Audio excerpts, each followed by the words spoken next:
Hello and welcome back to the show. Today we are doing a review for Everton versus Spurs, and we unfortunately did not come out on top, but the result doesn't do the performance justice. We played a full 90 minutes outside for a patch where we shipped off the two goals. We were superb, and we generated opportunities, and we tested Spurs and their backline, and we also placed unrest in the fan base that were attending at the game. So an incredible performance by the team, even though obviously didn't come away with anything. Very similar to the game midweek, where we said that this team was resilient and they, faced the music when we were down and responded. And we're talking about another performance where we possibly should have come away with something. So a great performance, and I think this really sums it up. A tweet by Al Bretland. That's the best I felt about a defeat in ages. No complaints. Of course, a better start would have been great. But since going two behind in terms of application, effort, and desire, it's pleasing to see and a massive improvement on recent seasons. A lot of things could have gone our way. Unfortunately, we didn't get our Christmas wish. But let's get into the review. And first and foremost, we have to talk about the Gomes legacy game because he returned after having not played since like May last year, and he looked perfect in the Dyche system where counter-attacking is our specialty, and he doesn't really get too exposed by the pace because we're well set up and there is a good back four behind him. He ended with 41 touches, a goal, 26 successful passes, but here are the key figures for me. 11 successful forward passes, 10 successful attacking third passes, and 3 successful long balls with 2 chances created and an 81% pass accuracy. All those things culminated into a superb performance, and it was one in which he really suited the situation of the game. We needed to get back into the game. We needed to continue to create chances. It was about the last pass in the sequence. The possession was always falling short. The completion was always at 95%. I think that's a great way to sum up the performance today. 95% completion rate, because we were always missing that 5%, or there was always something left on the table. But Andre Gomes was giving us these really high percentage opportunities, and he was really helping us spread the Spurs defense. You know, those diagonal balls, we were starting to fling them across the park, and it was beautiful to see in combination with, you know, his ability as a passer. He was a great connector. We were looking a lot sharper when he was involved in those sequences and linking players up as the connector. So he was superb. The goal was superb as well. That was something we also were lacking. You looked at the DCL goal that was scored from the exact same spot. I feel like there must have been a little bit of power from that spot on the pitch, because we had 3 really good opportunities in the same area as where Gomes scored from. It was the Gomes goal, the Garner poster, and the DCL disallowed goal. We'll talk about that in a minute, but we have the second most posters in the entire league behind Liverpool. We've hit the woodwork 11 times this season, which is just staggering. We talk about fine margins. We did it twice in this game as well. The Dan Juma no goal in the 95th minute or 94th was just, you can't make this shit up. There were so many things that were reminiscent of an Everton performance today as well.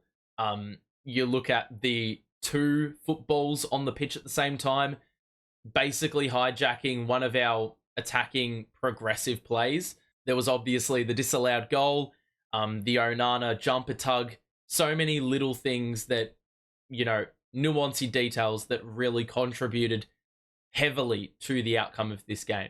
But we've sort of diverted away from the Gomes legacy game. He was just superb. He did everything right. He did everything that we required.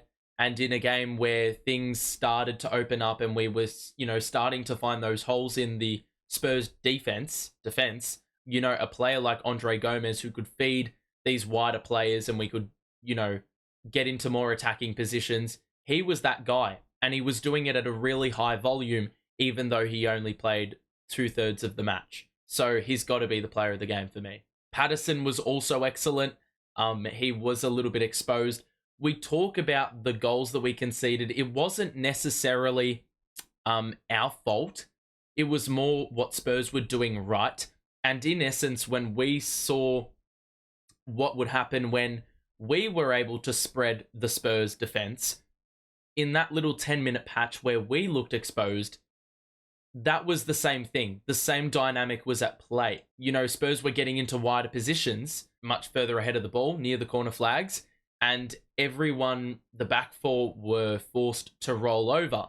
And obviously our centre-backs were displaced, and that meant that we had full-backs guarding the middle. And when those crosses came into the box, you could see the space that had opened up. And usually with the centre-halves, in line with the two posts, you usually see not much room to operate, and we're very, very sturdy at the back. We were able to see through the Richarlison goal. We were able to see through the Brennan Johnson opportunity as well, those sort of things coming to life. But the second goal was just, we basically made a guard of honor for the ball to just go into the bottom right-hand corner. Jordan Pickford had no business saving it because he had like 15 people obstructing his dive towards the ball. So that was just a little bit unfortunate, but I think that is a key word of today, unfortunate. I think the press was perfectly applied today as well. You saw the Spurs players shitting the bed a lot of the time because they were just a little bit panicky. It's almost like the psychological side of the game, they were affected because they were repeatedly doing the same shit. And we were pouncing on it. We had all sorts of players. You can't really dumb it down to one particular individual that was leading the charge because everyone was doing a great job of that. And I think that's why Gomes also was in his best place because we were able to trap it in our attacking third, and that's where Gomes was going to work, as the numbers would indicate. So I think that was awesome to see. And we talk about other players relishing opportunity. Now, I don't know if you could say that Danjuma was relishing an opportunity, but he did do a lot of good because, he was really finding ways to attack Spurs and hold them accountable and actually make them do their job.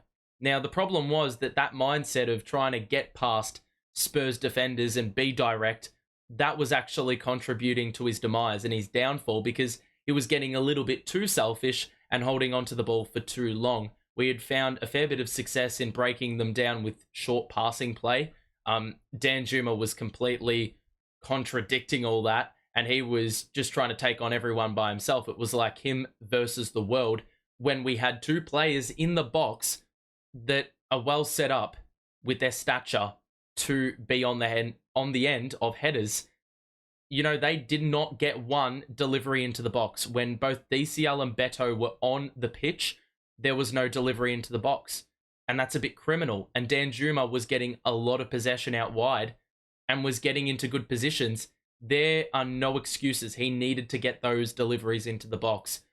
As much as he was getting into some really good positions, and he probably has the attacking nous to get by multiple defenders, as we saw on a couple of occasions. That being said, I think he is going to be one of the most irritating players to watch. I don't want him to get game time because I know I'm going to get irritated by him. It's like that decision-making of his is very similar to that of Demarai Gray's. Demarai Gray had a fair amount of lapse in his judgment at times, and he was a winger as well. He'd obviously cut back inside more often than not and try take on the keeper from outside the box. I feel like Danjuma is a very similar player in that respect. So yeah, it's one of those things where I don't know if, I think we're going to improve as a team because Jack Harrison wasn't providing too much today, but I think in terms of the team play that Dyche wants to instill, that sort of mentality, I think Harrison is a far better fit. I think for chasing the game, situations like today where we needed a little bit more punch, Danjuma is your guy. So yeah, it's a little bit deceiving. Danjuma is a good player, but he gets into more advanced areas. Harrison's a little bit more passive in that respect. So I think that's why we sort of have a little bit of disparity in the way we view those two players. Their outputs are different. They're two completely different sorts. Their mentality evidently looks different. But overall, a really good performance.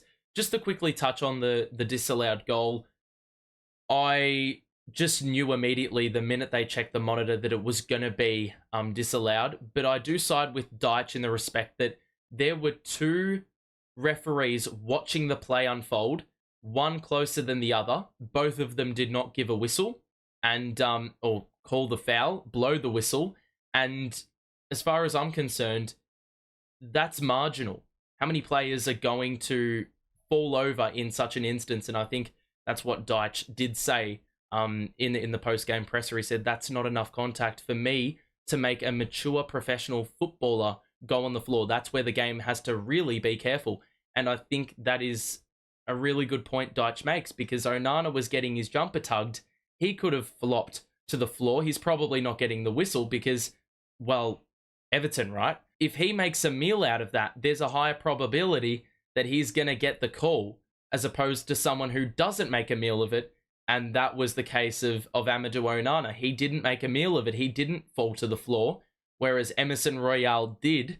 And unfortunately, we weren't the beneficiary for it. So what are you going to do about it?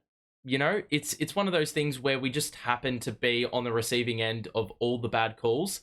I'm not saying that was a bad call, because it probably was a foul. But that being said, that's not what VAR was introduced for, right? It was for clear-cut fouls.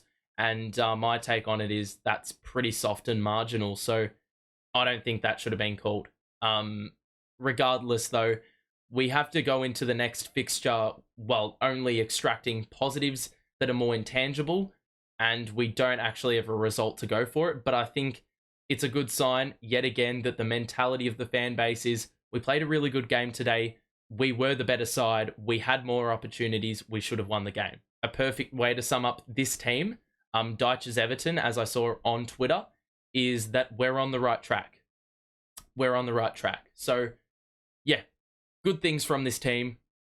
We will see you back for the review after Everton Man City. What a game that is going to be. And given, you know, we were playing a, well, top 6 opponent and we were down 2-0 and we responded well, yet again, the optimism is there. We can compete against Man City. We may be done in, but as long as we provide that effort and heart, you can come away from a game and say, well, you know, it was a good game of football. We tried our best.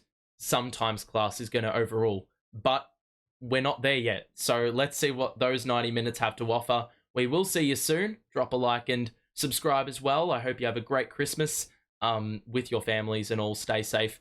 We will see you for the post game after Everton Man City. Have a good one. See you soon. Bye for now.